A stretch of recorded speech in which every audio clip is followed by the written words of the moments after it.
Oi, pessoal, tudo bem com vocês? Professora Miriam Rocha, de História. Estou aqui hoje para a gente conversar sobre unificação italiana. A gente já tem um vídeo que eu vou deixar aqui no card sobre unificação alemã e hoje a gente vai falar de unificação italiana, porque ambas acontecem ali mais ou menos ao mesmo tempo, né? Então a gente sempre estuda as duas ali juntos, no mesmo contexto, tá certo? Vamos lá! Primeiro, eu preciso te contar que a Itália, ela vai se unificar tardiamente, ou seja, ela vai demorar um pouco mais para se tornar um país independente, um país soberano, vai demorar mais do que as outras potências, como a Inglaterra, Portugal, Espanha, França, que já tem no século XV estão todas unificadas. A gente chama isso de unificação tardia, demorou um pouco mais. E aí, só no contexto dos nacionalismos ali do século XIX, é que a Itália vai se tornar, enfim, um país. Vamos ver como é que aconteceu isso. Eu preciso contar para vocês como é que fica a região que hoje é a Itália após o Congresso de Viena de 1815. Esse congresso, ele foi aquela reunião entre os países europeus após a derrubada de Napoleão Bonaparte para reorganizar o território da Europa, que tinha ficado uma verdadeira bagunça, né? O Napoleão aí tinha mexido com todo mundo.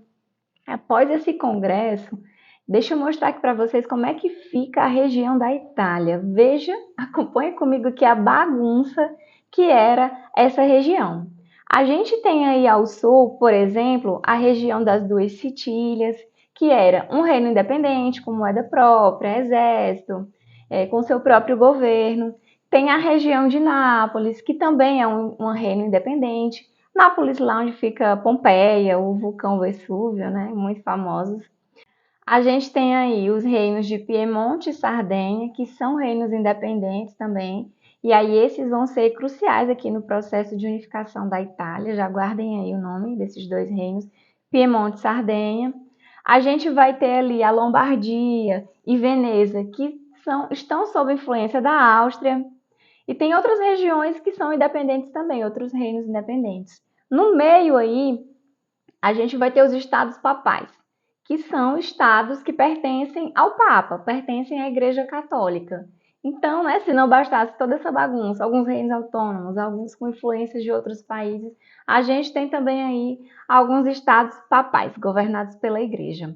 E como é que se unifica essa bagunça? Como é que a gente vai unificar isso tudo?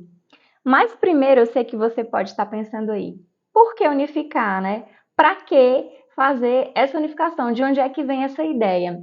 Essa ideia, ela vem porque esses povos que habitam essa região, eles têm o mesmo descendente comum, eles se sentem pertencentes ao mesmo antepassado, eles falam o mesmo idioma, eles têm a mesma religião, que é a religião católica. Então, eles têm muitas coisas em comum que fazem com que eles pertençam ali mais ou menos ao mesmo povo. Só falta agora eles se entenderem enquanto um país, para formarem um país, que é necessário para que entrem na corrida imperialista, para que tenham um maior poderio econômico e bélico frente às outras potências.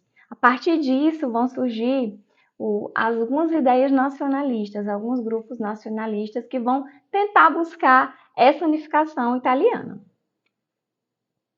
Quais são esses projetos de unificação? Quais são os principais projetos de unificação da Itália? A gente tem na região sul, que é mais agrária, mais rural, um projeto republicano de unificar a Itália, unir todos os reinos e formar uma república.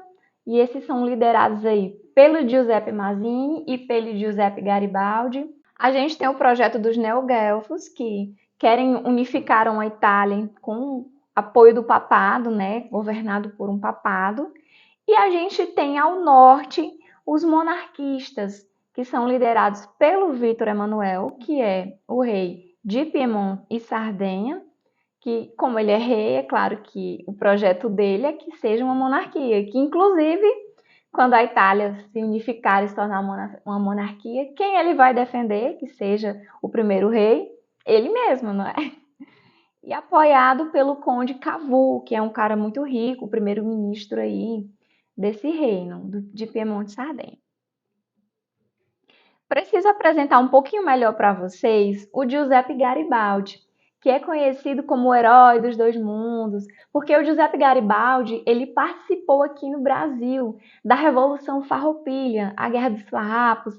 Lembra, lá no período regencial, ele participou, ele lutou aqui ao lado dos revoltosos, ele se casou com a brasileira, a Anita Garibaldi, e depois ele foi convidado a voltar para a Itália para participar desse projeto do seu local, né, de nascimento, da unificação no seu país. Ele vai liderar o grupo do exército chamado Camisas Vermelhas, né, que propõe um nacionalismo, um republicanismo. Então a gente tem aí vários projetos nacionalistas, né, como os Carbonários, a Jovem Itália, que se reúnem aí, muitas vezes, fazem reuniões secretas para tentar organizar, tentar encontrar um modo de unificar todo o território italiano. Inclusive o Giuseppe Mazzini, ele tenta fazer a unificação pelo meio cultural, tentando aí buscar lá no passado, né, a época de Renascimento, a época que Roma foi uma referência mundial de cultura, e incentivar movimentos culturais, tentar trazer aquele nacionalismo. Então a gente começa agora a parte das unificações.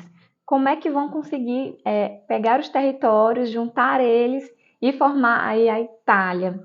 Primeiro, eu falo para vocês aqui sobre o movimento que vai sair do sul, os Camisas Vermelhas, liderados pelo Giuseppe Garibaldi, um exército aí praticamente de camponeses, que vai conquistando aí toda a região sul, as duas Sicílias, o Rei de Nápoles, conquista ali toda a região sul.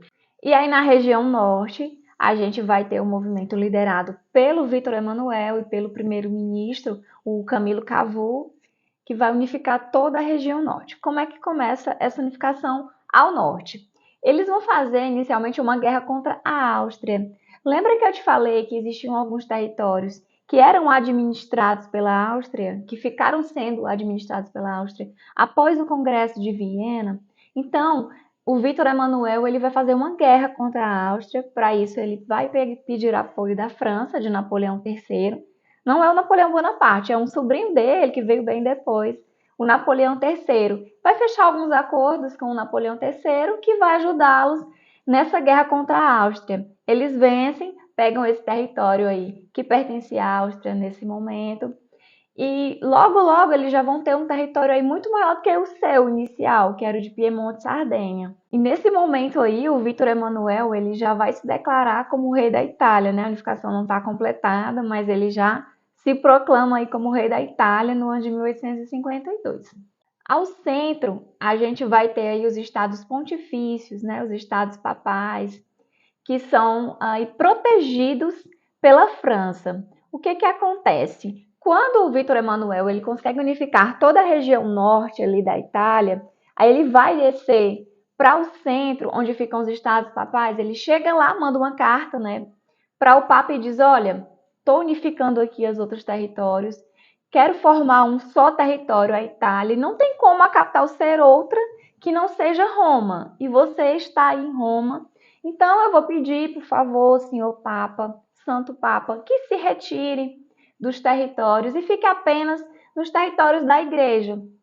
Mas o Papa vai dizer que não, o Papa não apoia, o Papa não concorda. Inclusive, ele pede apoio da França para que o proteja. E quando o Vítor Emanuel ele tenta marchar sobre Roma, está lá o exército francês protegendo o Papa.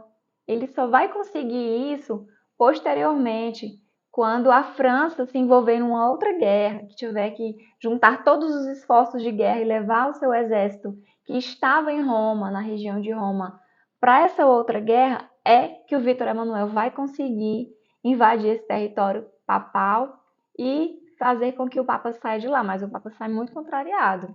O Papa ele não reconhece a Itália, a formação de Itália, ele não dá ali a sua bênção, e você pode pensar, quem se importa? Não. Nesse momento, a Igreja Católica ela ainda é muito forte, ter esse reconhecimento da Igreja é muito importante, mas aí eles vão mesmo assim, mesmo que o Papa não os tenha apoiado. Pronto, já temos aí a formação da Itália. que foi conquistada ao norte ali, liderada pelo reino de Piemonte e Sardenha, um reino super rico, que foi unificada ao sul pelo Giuseppe Mazzini e pelo Giuseppe Garibaldi, e que conseguiu tomar, por fim, os Estados Papais, concluindo, portanto, a unificação da Itália em 1870. Só que aí tem um grande problema. Se o norte era monarquista e o sul era republicano, como é que vai ficar, né? O Vítor Emanuel, ele vai chamar o Giuseppe Garibaldi para conversar, tem até uma foto clássica deles dando as mãos aí. E aí o Giuseppe Garibaldi, ele tá num momento aí meio complicado da vida dele, a mulher dele tá doente, a Anitta.